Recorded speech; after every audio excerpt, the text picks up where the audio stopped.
Hello and welcome to Snetterton for rounds 6 and 7 of the 2014 Grove and Dean Radical SR3 Challenge. Qualifying was as tight as ever. Ultimately, it was Bradley Ellis that came out on pole position. But let's catch up with somebody who's not raced at Snetterton for 20 years. Le Mans winner, David Brabham. Well, I haven't really raced here for probably 20 years, so that's quite a new experience for me again. But yeah, I mean, everything seems to be going relatively well. We went through to qualifying, trying to get used to the car, both Sam and I. We're not as fast as we would like to be, so we had a good look at the data to try and understand why. Some of it's technique, some of it's balance, but we're very much looking forward to the races today. Qualifying went okay. We've had some balance issues from the off, to be fair. So we've first qualifying, Dad went out, and you could see even around the corners that we could see from the pit wall, he was struggling. Made a few changes in between in the sort of 15-minute gap that we had. Talked a bit about the car, and I had to go out and have a bit of a feel. It felt a little bit better from what he was describing, but still not kind of where we want to be. So we've made quite a few changes for the race. So hopefully we'll be right on it.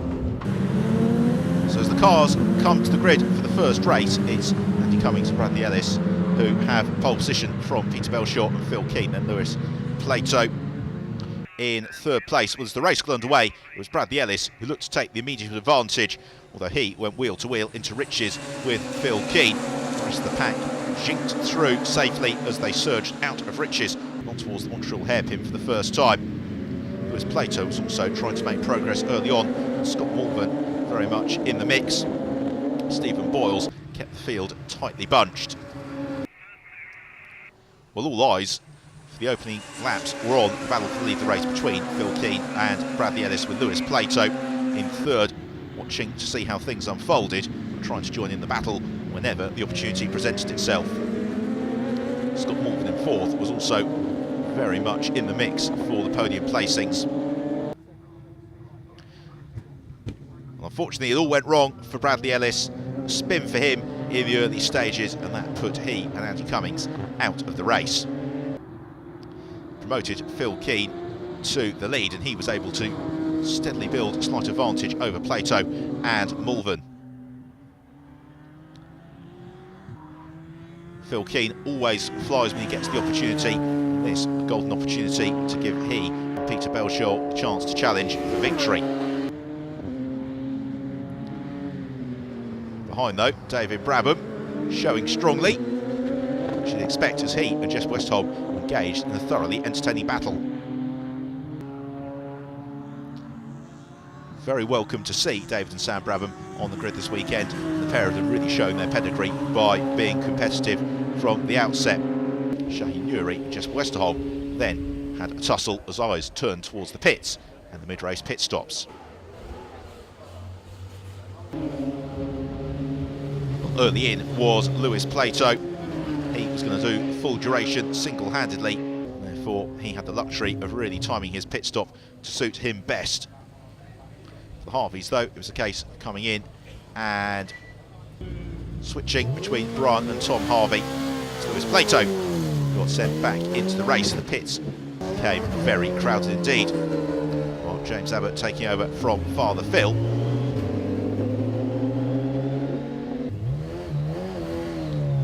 Pit stops always turn the races on their head, and there's going to be lots to look forward to in the latter stages, as Scott Malvern was one of the last drivers in as he handed over to Nick Jones. However, the star of the first half of the race had been Phil Keane. He was late into the pits and caught up with Alan Hyde when he jumped out of the car. I was looking at the smoking on the left front brake. That's just presumably because you're working the car pretty hard. Yeah, I think it's just a bit of rubber coat, that's all, so nothing to worry about. So he's back out on circuit, rejoined in second place. You've done a very good job in the first half, but it's really, that's what happens in radical racing, isn't it? Yeah, I mean, we've got a 30-second penalty because we've won the last two races, so you know, it's about damage limitation really this weekend, and just scoring as many points as we can and staying out of trouble. So. Well, after the pit stops had worked through, it was Lewis Plato who had the advantage over Peter Belshaw, who'd taken over from Phil Keane, and then it was David and Sam Brabham in third place. There was still, though, plenty of enjoyable dices to watch for around the track. As Belshaw picked his way through the traffic as Phil Keane was saying, the focus was on points. Stephen Bulls, though, slightly more disappointing. He had to come in and serve stop-go penalty, but rejoin the race en route to 10th place. Well, Peter Belshaw tried as hard as he could, but he could do nothing about chasing down Lewis Plato, the reigning Radical SR3 Challenge champion, showing exactly why he was so dominant back in the 2013 season. So it was victory in the first of the races at Snetterton for Lewis Plato. Plato in the event finishing some way clear of Peter Belshaw, but he and Phil Keane next and second. So Plato victorious from Belshaw and Keane, with an excellent maiden podium for David and Sam Brabham. So David, you must be absolutely delighted, a podium in your first Radical race. Yeah, absolutely. Not just because it's first Radical race that, you know, my son Sam and I have never driven together, so to come here to Snetterton in the Radical and actually finish on the podium that's pretty special for the pair of us, to be honest. And it was quite late on where you ultimately got that podium place. You handed over the car in a great position to Sam. Well, yeah, I mean, the beginning, I mean, it was an interesting start, everyone jostling around, and it's quite narrow and there's a lot of cars, but managed to pick up a couple of positions and then handed it over to Sam, and then he did the rest really. I mean, he came through from kind of like seventh all the way to the podium, so he did amazingly well. Dad handed over the car in a strong position, Sam. You had the work to do though. You must have been so pleased with a couple of laps to go. Yeah, I saw them coming at me, and I saw like 4 minutes to go. I thought, all right, two, maybe 3 laps, and unfortunately a back marker got in the way. I thought I would have got past anyway, but a back marker got in the way. I managed to get right up behind him, and unfortunately, you know, I got past him right at the end, and that was awesome. To share the car with Dad, and especially get a podium on our first ever race, was just incredible. Yeah. The first of many sharing the car? Oh, hopefully, yeah. We'll have to wait and see. Well done, guys. All right. On to race 2 then, and let's have a look at how the top 10 line up, with Lewis Plato from Peter Belshaw and Phil Keane, then Shahid Nouri, and 4th Randy Cummings and Bradley Ellis. As ever, a rolling start in the Radical SR3 Challenge, as it is Lewis Plato who will pace the field. Will he make it 2 wins from 2 starts at Snetterton this weekend? As away we go, and it's Plato who takes the early advantage, sprinting into riches for the first time. Phil Keane looks to challenge alongside Bradley Ellis. As the rest of the field all cleanly through around the Montreal hairpin for the first time. Plenty of jostling for position early on. Lewis Plato being kept honest by Phil Keane and Bradley Ellis. Plato, who spent his entire career racing in Radicals. Keane and Ellis both front runners as well in the British GT Championship.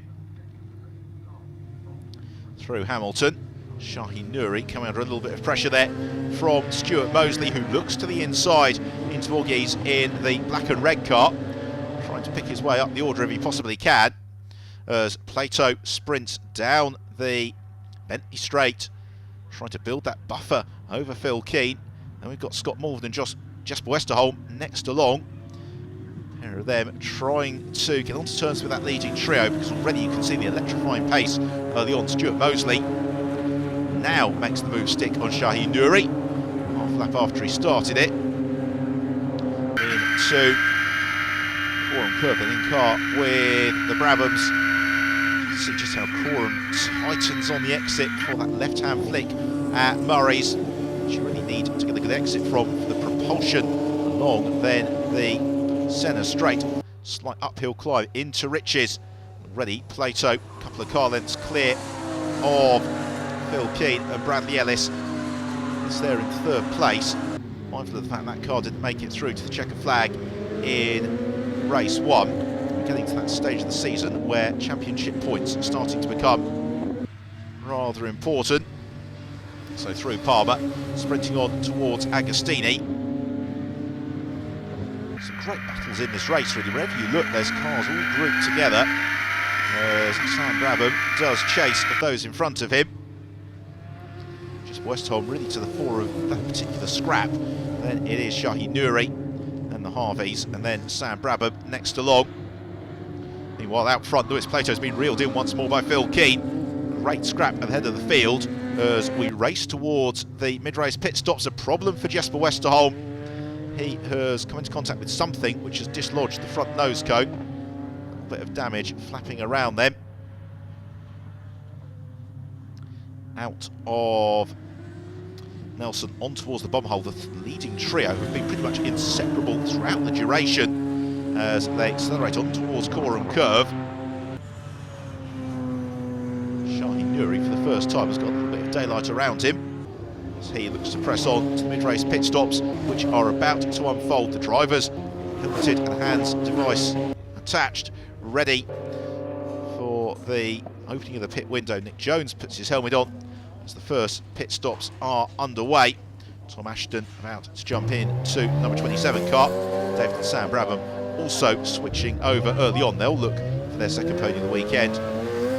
James Abbott takes over from Father Phil. As Bradley Ellis is in and straps in Andy Cummings. So they look to get the car on to the rostrum. As Plato gets in, will he emerge once more for on the field? As Plato has his tyre pressures checked, Andy Cummings rejoins the race. We can catch up. The driver who started that car, Bradley Ellis, in the pits. No one was putting a wheel wrong, were they? Yeah, no, it was a bit hard really. Just I seemed to be struggling a bit in straight line. I couldn't get onto the straight quick enough. I'd catch them, I'd ease back up onto them everywhere else, but I just kept making mistakes out onto the straights. So where I needed to do well, I was struggling. So yeah. Being heckled, I can tell. Yeah, I've got to go lose some weight apparently. Well, Bradley Ellis did what he needed to do because Andy Cummings has emerged from the pit stops in the lead of the race. He's got Lewis Plato, though, looking to chase him down. He's still got the best part of half the race remaining. They're putting a lap there on Jesper Westerholm, who we saw being delayed earlier on by that damage to his nose cone. That has been repaired. Westerholm very much out of contention, which is disappointing. The Swedish driver normally goes very well. So this is now a big test here for Andy Cummings.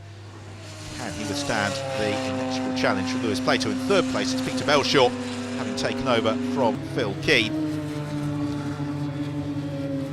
Lewis Plato looking to make it 2 wins this weekend in the Radical SR3 Challenge at Snetterton, doing everything he can to try and chase down Andy Cummings, and you can see how that gap has closed already just over the course of the past lap or so, and it, I'm sure, is going to ease down further still as they swoop through Brundle and Nelson.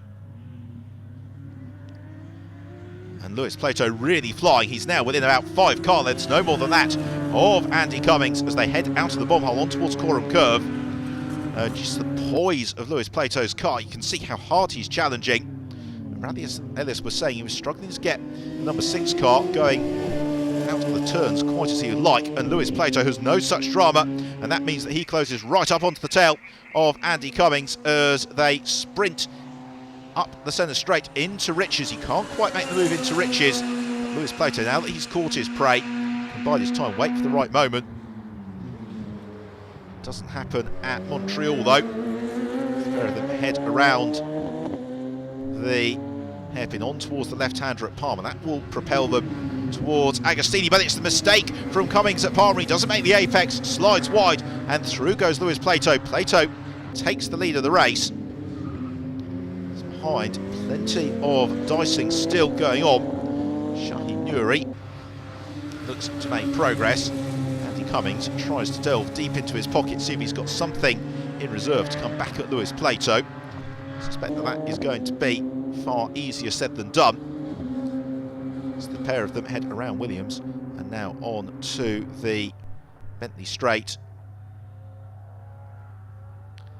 They arrive into Brundle and Nelson, and the gap widening all the while. Lewis Plato has judged this absolutely as he needed to through the bomb hole on towards Coram Curve. There's not too much time remaining on the clock here either. You get the feeling that barring some sort of mechanical disaster, Lewis Plato is going to be on for victory. Andy Cummings though has gone faster and faster with each and every season under the tutelage of Bradley Ellis, and certainly 2014 no exception to that. It's another lap reeled off. Plato looking so smooth and relaxed at the wheel. The body language of the car shows just how hard he's pushing. Third place Peter Belshaw, somewhat distant, no concern for this leading duo. And therefore that means that Lewis Plato can really maintain the pace as he wants, as Nick Jones comes under a little bit of pressure there from Shaheen Nouri, who looks to the inside. Can't find a way past the Kevin Mills racing car as we are into the last lap. More importantly, out of the final corner here for Lewis Plato. He accelerates on towards the start finish line. The red light comes on, but that is the end of the race. And so Lewis Plato does the double at Snetterton in the Radical SR3 Challenge. Race brought to halt just a couple of moments prematurely. It's been a great weekend for David and Sam Brabham. They are en route to score 5th, second time out to build on their first place from race 1. So victory then for Lewis Plato from Andy Cummings and Bradley Ellis. Third goes the way of Peter Belshaw and Phil Keane. Fourth for Shaheen Nouri, and then 5th for the Brabhams. So after a long weekend of racing, time to celebrate on the Snetterton podium with the champagne and trophies. A round of applause for our double winner, Lewis Plato. It's been the absolutely perfect weekend for the reigning Radical SR3 Challenge champion. And now he can enjoy the spoils of victory. A solid weekend from you, 2 race wins. Yeah, fantastic weekend. Can't get any better than that. Very happy result, and first weekend with Supreme Racing. So you know, shows how good an effort the team are doing. The car's been fantastic, and great to have even more tuition and input. And yeah, thoroughly enjoyed this weekend, and great to get the 2 wins. Of course, you're also going to grab some success seconds for Castle Combe next time out. That's going to make it harder. It certainly will, but luckily Castle Combe's one of the longer races, so that will definitely benefit the longer pit stop. So I'm very happy about how it's all played out. Bradley, a solid stint from you. Frustrating one, though, because you couldn't quite overtake. Yeah, very frustrating. I mean, it's very high speed, this track, so the moment you get near another car, you just lose a bit of front end. So I think Phil had the same problem that I did. You know, we just couldn't get close enough to make any moves. So, you know, it was just about holding position and knowing that in the pit stops that the other drivers had a bit of a penalty for their previous races. So yeah, we knew we'd come out in the lead, and it was up to Andy then to hold on to it. 1-2 for Team Supreme today, so yeah, it's good news. And carry that momentum onto Castle Combe? Definitely, definitely. So leaving Snetterton then, and it is Peter Belshaw and Phil Keane tied at the top of the standings. Lewis Plato climbs to 3rd after the excellent weekend from Andy Cummings and Bradley Ellis. So the teams here at Snetterton are packing up after a great day's racing in the SR3 Challenge. We saw a double win for Lewis Plato, but we also saw a strong haul of points for the current championship leaders, Phil Keane and Peter Belshaw. The circus moves on from Snetterton to Castle Combe in Wiltshire for the next round.